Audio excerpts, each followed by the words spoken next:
அனைவருக்கும் வணக்கம். தேர்தல் தேதி நெருங்க ஒவ்வொரு கட்சியின் வேட்பாளர்களும் கட்சியின் தலைவர்களும் பல்வேறு யுக்திகளை கடைபிடித்து விதவிதமா ஓட்டு கேட்டுட்டு இருக்காங்க. இந்த தேர்தல் களத்துல ஜோதிமணி அவர்கள் ஓட்டு கேட்டது சமூக வலைதளத்தில் மிகப்பெரிய ட்ரெண்டாக மாறி இருக்கிறது. இதெல்லாம் பார்த்தாச்சு இதெல்லாம் சிவாஜி காலத்திலே பார்த்தாச்சு அப்படின்னு ஒரு கூட்டமோ, பத்மினி சரோஜாதேவியே ஜோதிமணி மிஞ்சிருச்சிங்க அப்படின்னு இன்னொரு கூட்டமோ கிண்டல் பண்றாங்க. ஜோதிமணியை அசிங்கப்படுத்துறாங்க, ஜோதிமணியை கேவலப்படுத்துறாங்க. ஜோதிமணி செல்ற இடத்தெல்லாம் அவருக்கு செருப்படி விழுந்துகிட்டு இருக்கு. கற்றோருக்கு செல்லும் இடமெல்லாம் சிறப்பு, காங்கிரஸ்காரனுக்கு செல்லும் இடமெல்லாம் செருப்பு அப்படின்னு போட்டுக்கிட்டு இருக்காங்க. என்னதான் விமர்சனம் இருந்தாலும் ஜோதிமணி ஒரு பெண் இல்லையா? அவங்களுக்கும் அச்சம், மடம், நாணம், பயிர்ப்பு இருக்கும் இல்லையா? அதனால ஜோதிமணியை கேவலப்படுத்தலாமா? ஜோதிமணி கேவலப்படுத்துறதுக்கு என்ன பண்ணாங்க அப்படின்னா, நேற்று ஜோதிமணி தேர்தல் பரப்புரைக்கு போகிறாங்க.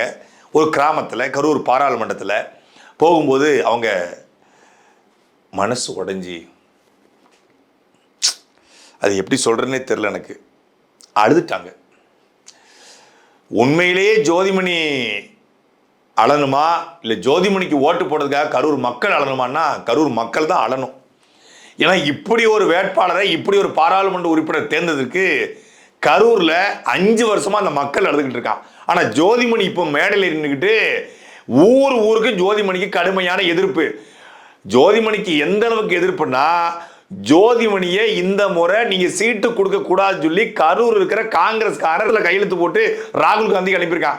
அனுப்பினவன் தமிழ் அனுப்பிட்டான், அவனுக்கு புரியல. ராகுல் காந்தி என்ன நினைச்சாருன்னா, அந்த கடிதத்தை படிச்சு பார்த்துட்டு கையெழுத்து போட்டு ஜோதிமணிக்கு மீண்டும் கரூர்ல சீட்டு கேட்டிருக்காங்க போல இருக்கு அப்படின்னு நினைச்சுக்கிட்டு அவர் என்ன பண்ணிட்டாரு, ஐயோ ஜோதிமணி நிப்பாட்ட கூடாதுன்னு சொல்லி காங்கிரஸ்காரன் சொல்லியிருக்கான்.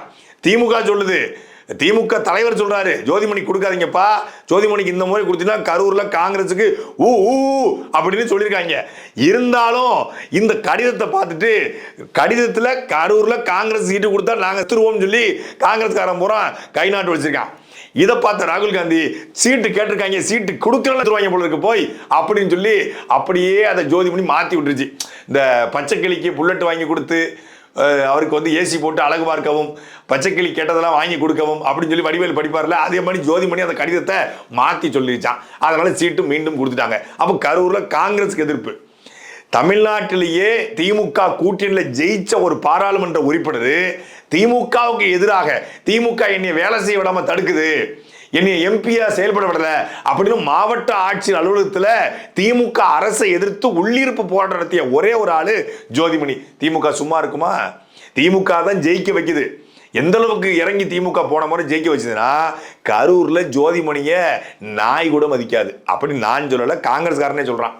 அப்படி நாய் கூட மதிக்காத ஜோதிமணிய கடைசி நேரத்தில் நம்ம அண்ணன் செயல் சிங்கம் அஞ்சா நெஞ்ச ஈரோடு இடைத்தேர்தலில் வாழ்க்கையிலேயே தோல்வியை மட்டும் பார்த்து கொண்டிருந்த ஈவிகேஸ் இளங்கோங்க அப்படிங்கிற அந்த நபரையே ஜெயிக்க வச்ச, மக்களையெல்லாம் பட்டியல வச்சு அடைச்சு வச்சு மற்ற தலைவர்கள் ஓட்டு கேட்டு வரும்போது மக்களே எல்லாமே வெறிச்சோடி கிடந்துற அப்படி ஒரு நவீன திட்டத்தை அறிவுப்படுத்தி வீட்டுக்கு வீடு ஸ்மார்ட் வாட்சி, குக்கரு, கோழி பிரியாணி கொடுத்தா பார்த்துருப்பீங்க, வாத்து பிரியாணி, பூனை பிரியாணி, புளி பிரியாணி, எல்லா பிரியாணியும் இறக்கி விட்டு வேலையை பார்த்த செந்தில் பாலாஜி களத்தில் இறங்கி வேலை பார்த்தாரு ஜோதிமணிக்கு.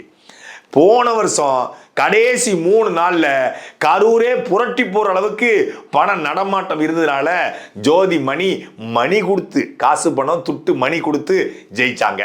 ஆனா இந்த முறை செந்தில் பாலாஜி உள்ள இருக்காரு, அண்ணாச்சி இல்லை. அதனால ஜோதிமணிக்கு கடுமையான எதிர்ப்புகள் கடந்த முறை இருந்தது. எதிர்ப்பை மீறி தான் ஜெயிச்சாங்க. ஜெயிக்க வச்சு திமுக. அந்த திமுக வைத்து ஜோதிமணி உள்ளிருப்பு போடுறது. அப்போ திமுகவில் எதிர்ப்பு, காங்கிரஸ்ல எதிர்ப்பு, சொந்த கட்சிக்காரன் எதிர்ப்பு, சொந்த ஊர்ல எதிர்ப்பு, எல்லாத்தையும் தாண்டி மக்கள், நம்ம தான் மக்கள் தலைவியாச்ச, ராகுல் காந்தியோட வழி வந்தவராச்ச, மக்களுக்கு இறங்கி நம்ம செஞ்சிருப்போம்ல, மக்கள் நம்மள மதிப்பாங்க அப்படின்னு நினைச்சிட்டு ஓட்டு கேட்டு ஜோதிமணி போறாங்க. போற இடம் ஒரு இடம் விடாம எல்லா இடத்திலும் மக்கள் கேள்வி கேட்கிறான். இப்ப இந்த மக்களுக்கு எப்படித்தான் துணிச்சல், தெம்பு, தைரியம் வந்துச்சோ தெரியல. வேலை வாங்கி தரேன்னு சொல்லி தானே ஓட்டு கேட்டீங்க, பள்ளிக்கூடம் கட்டி தரந்தானே ஓட்டு கேட்டீங்க, பாதாள சாக்கடை கட்டுறதுனால ஓட்டு கேட்டீங்க, சாலை போட்டு தரந்தானே ஓட்டு கேட்டீங்க. எங்க சாலை, எங்க பள்ளிக்கூடம், எங்க மருத்துவமனை, எங்க பாதாள சாக்கடை, எங்க வேலை? இன்னைக்கு காலையில சுட சுட திண்டுக்கல் பக்கத்துல வேடசுந்தருக்கு ஓட்டு கேட்டு போயிருக்காங்க நம்ம சோதிமணி. அங்க ஒரு இளைஞர் வேலை வாங்கி தரேன்னு சொல்லி ஓட்டு கேட்டு ஜெயிச்சிங்களே, வெக்கமே இல்லாம பல்ல காட்டிட்டு வர்றீங்களே, எங்க வேலைன்னு கேட்டிருக்கான். அந்த வேலை எங்க இருக்கும்? வேலை முருகன் கோயில் இருக்கும். ஆனா அந்த வேலை கேட்கலாமா? படிச்ச படிப்புக்கு வேலை கேட்கறோம்னா தலை தெறிக்க ஓடுறாங்க. இரி உன்னைய பாத்துக்கிறேன், வாடா வாடா ஏரியாக்கு வாடா அப்படின்னு போறாங்க ஜோதிமணி. கரூர்ல ஓட்டு கேட்டு போனா மக்கள் கடுப்பா வரான். மணப்பாறை பக்கம் போனா முறுக்க கொண்டே எரியிறான். சரி, வேடசுந்தூர் போக போனா வேலை எங்கன்னு கேட்கிறான். எந்த பக்கமும் திரும்பிய திசையெல்லாம் ஜோதிமணிக்கு கடுமையான எதிர்ப்பு வந்துக்கிறது. ஏன்னா கரூர் தமிழ்நாட்டிலேயே கோயம்புத்தூருக்கு பிறகு அதிக பொருளாதாரத்தை வைத்திருக்கக்கூடிய, பொருளாதாரத்தை இந்தியாவுக்கும் தமிழ்நாட்டுக்கும் வழங்கக்கூடிய தொழிற்சாலைகள், தொழில் அதிபர்கள், தொழில் முனைவோர்கள், சிறு குறு வணிகர்கள் இருக்கக்கூடிய பகுதி. இந்த பகுதிகளில் இந்த ஜோதிமணி இந்த 5 வருஷத்துக்கு முன்னாடி தேர்தல் பரப்புரைக்கு வரும்பொழுது 2019ஆம் ஆண்டு என்ன தெரியுமா சொன்னாங்க? அதிமுகவுடைய எம்பியாக இருந்த தம்பிதுரை கரூருக்கு எதுவுமே செய்யல, நான் வந்தா அப்படியே தூக்கி நாட்டிடுவேன் அப்படின்னு சொல்லி சொன்னாங்க. கரூருக்குரிய காவிரி யாரு செத்து போச்சு, கரூர் இருக்கிற அமராவதி யாரு செத்து போச்சு, நான் எம்பி ஆனா பாலாறும் தேனாரும் ஓடும்னாங்க. காவிரி யாரும் அமராவதி யாருமே செத்து போச்சு. கரூர் இருக்கிற சாய பற்றைகளுடைய கழிவுகள் அந்த காவிரி ஆத்துல கலந்து ஆறு நாசமாகுது, அமராவதியில் கலந்து ஆறு நாசமாகுது. அதை தடுப்பதற்கு ஜோதிமணி இதுவரைக்கும் எதுவும் பண்ணல. ஜிஎஸ்டி வரியை போட்டு ஒட்டுமொத்தமான சிறு குறு தொழிற்சாலை நாசமாக்கி இருக்கிறது. அவரை மீட்டுருவாக்கம் செய்ய ஏதாவது பாராளுமன்றத்தில் கரூர் சார்பாக ஜோதிமணி பேசியிருக்காங்களான்னா இல்ல. கரூர் இருக்கிற சாயப்பற்றை கழிவுகளை தடுத்து மறுசுழற்சி பண்ணி மீண்டும் அவர்கள் பயன்படுத்துவதற்கு ஒரு பாராளுமன்ற உறுப்பினராக எதையாவது பண்ணிருக்காங்கன்னா இல்ல. அப்ப என்னதான் பண்ணாங்க? பேருந்து நிறுத்தம், எது பஸ் ஸ்டாப், அப்புறம் வாட்டர் டேங்கு. இது ஒரு சாதாரண ஊராட்சி மன்ற தலைவர், கவுன்சிலரு, சேர்மனு, அதே மாதிரி எம்எல்ஏ இவங்க பண்ணிடுவாங்க. பஸ் ஸ்டாப் கட்டுறதுக்கு கவுன்சிலர் தேவையில்லை, வாட்டர் டேங்க் கட்டுவதற்கு கவுன்சிலர் தேவையில்லை. ஒரு 6 வாட்டர் டேங்க், ஒரு 7 பஸ் ஸ்டாப். இதுதான் 5 வருஷத்துல நம்ம அக்கா ஜோதிமணி கட்டினது. இப்போ நம்ம அக்காச்சி எதுவுமே செய்யாம அழுகாட்சியை போட்டுக்கிட்டு இருக்கு. கண்ணீர் கோழைகளின் ஆயுதம்னு சொல்லுவாங்க, அது கடைசி ஆயுதம்னு சொல்லுவாங்க. நீ உண்மையிலேயே நல்ல வேட்பாளராக இருந்தா, நல்ல பாராளுமன்ற உறுப்பினராக ஜோதிமணி அவர்கள் இருந்திருந்தா, மக்களுக்கு நான் இதையெல்லாம் செய்திருக்கிறேன், 5 ஆண்டுகள்ல நான் இத்தனை நாட்கள் பாராளுமன்றத்துக்கு போனேன், இன்னென்ன உரை நிகழ்த்தினேன், கரூருக்கு இதையெல்லாம் கேட்டு கொண்டு வந்திருக்கிறேன், போதாத குறைக்கு திமுக ஆட்சி வேற, உங்க கூட்டணி ஆட்சி வேற, இந்த 3 ஆண்டுகளத்துல திமுக தலைவர் தமிழ்நாடு முதலமைச்சர் மரியாதைக்குரிய ஐயா ஸ்டாலின் பேசி நான் இதையெல்லாம் செஞ்சிருக்கிறேன், எம்எல்ஏ கூட இணக்கமா இருந்து இதையெல்லாம் பண்ணியிருக்கிறேன் அப்படின்னு சொல்லியிருந்தா பரவாயில்ல. அதை சொல்லாம மக்கள் பணி செய்யறதுக்கு எனக்கு ஒரே ஒரு தடை தான், எங்க அம்மா இல்லை, எங்க அம்மா இருந்திருந்தா அப்படின்னு பேச முடியாம உள்ள உட்கார்ந்துடுறாங்க. எல்லார் வீட்லயும் பெரியவர்கள் இருந்தா அது மரணம் வரத்தான் செய்யும். அக்கா ஜோதிமணியுடைய அம்மா இறந்ததுக்கு நம்முடைய ஆழ்ந்த இரங்கல்கள், வருத்தங்கள். இப்ப நான் போயிட்டு தேர்தல் பரப்புரையில எங்க பாட்டி மட்டும் உயிரோடு இருந்துட்டா தினமும் என் வீட்டுக்கு போன நல்லா வெட்டி வச்சு குளிப்பாட்டி விடுவாங்க. எங்க பாட்டி இல்லாததான் எனக்கு பெரிய வருத்தமா இருக்கு, எனக்கு பைக் சின்னத்துல ஓட்டு போடுங்க அப்படின்னு கேட்க முடியுமா? லூசு போயாங்கன்றான். அதே மாதிரி அம்மா இல்ல, அப்பா இல்ல, சித்தப்பா இல்ல, பெரியப்பா இல்ல, மாமா இல்ல, தாத்தா இல்ல, ஆச்சி இல்ல, பாட்டி இல்லைங்கிறதுலாம் இல்ல. நீ முதல்ல இருந்தியா? நாடாளுமன்ற தேர்தலில் 4 வருஷம் எம்பியா இருந்து நீங்க என்ன பண்ணீங்க? கரூருக்கு என்ன பண்ணீங்க? அங்க அம்மா இல்லாதது அப்பா இல்லாதெல்லாம் பிரச்சனை கிடையாது. அம்மா இல்ல அப்பா இல்லைன்னா, அம்மா இல்லாத அப்பா இல்லாத குழந்தைகள் எத்தனையோ குழந்தைகள் இருக்கு.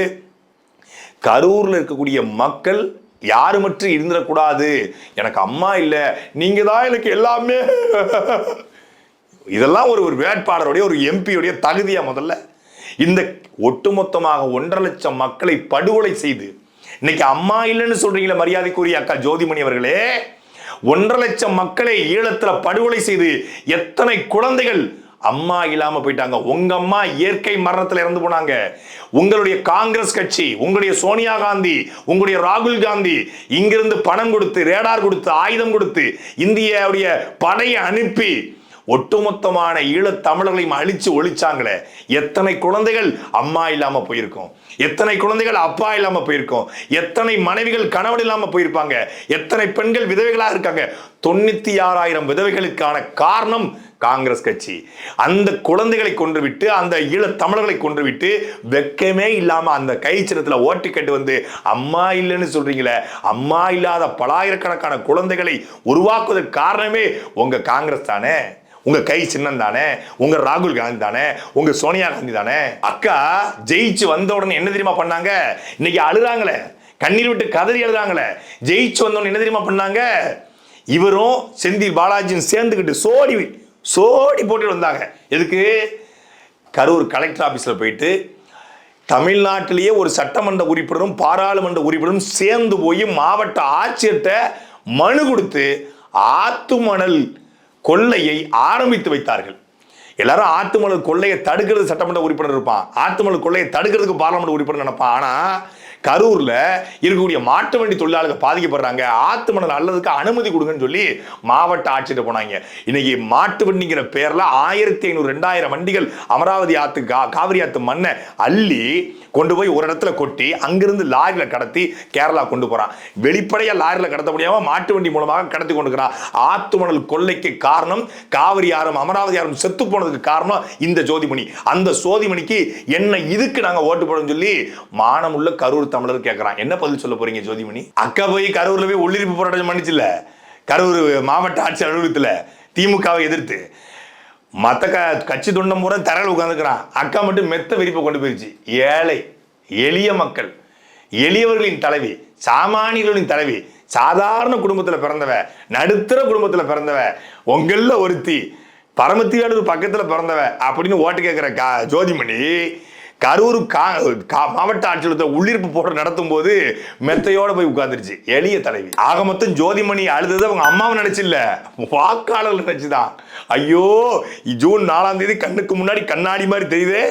எப்படி ராகுல் காந்தி மூஞ்சில முடிக்க போறோம், எப்படி சோனியா காந்தி மூஞ்சில முடிக்க போறோம், எப்படி நம்மளை மானங்கட்ட கேள்வி கேட்பாங்களே அப்படின்னு சொல்லி ஊருக்கு திருப்பி அனுப்பப்படுவதால், மக்கள் கேள்வி கேட்பதால் திமுக காரன் அதிருப்தியில் இருக்கிறான், காங்கிரஸ்காரன் அதிருப்தியில் இருக்கிறான், மக்கள் அதிருப்தியில் இருக்காங்க, ஒட்டுமொத்தமான வாக்காளர்களும் அதிருப்தியில் இருக்காங்க. அந்த விரக்தியில தான் அக்கா கண்ணை கசக்கிறாங்க.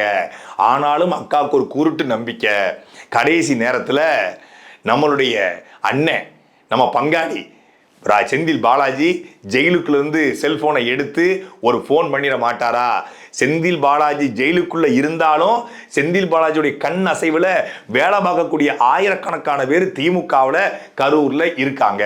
குறிப்பா செந்தில் பாலாஜியுடைய உற்ற நண்பர், அமலாக்கத்துறை வருமானத்துறை விசாரணைக்கு உள்ளாக்கப்பட்ட எம்சி சங்கர் எம்சிஎஸ்க்கு மட்டும் செந்தில் பாலாஜி ஒரு போனை போட்டாருன்னா கடைசி 16, 17, 18 இந்த 3 நாள் கரூர்ல ஜோதிமணி பின்னாடி இருக்கக்கூடிய மணி துட்டு காசு கடுமையா இறங்கும். அதை வச்சு நம்ம பங்காளி அண்ணன் செந்தில் பாலாஜி நம்மளை ஒரு சாமி கும்பிடக்கூடிய கூட்டம் நம்மளை வெளில வச்சிருவாரு அப்படிங்கிற குருட்டு நம்பிக்கையில தான் ஜோதிமணியுடைய உயிர் ஓடிக்கொண்டிருக்கிறது. சாட்டை எடுத்து நாட்டை திருத்து, இளம் தலைமுறை தானே நீ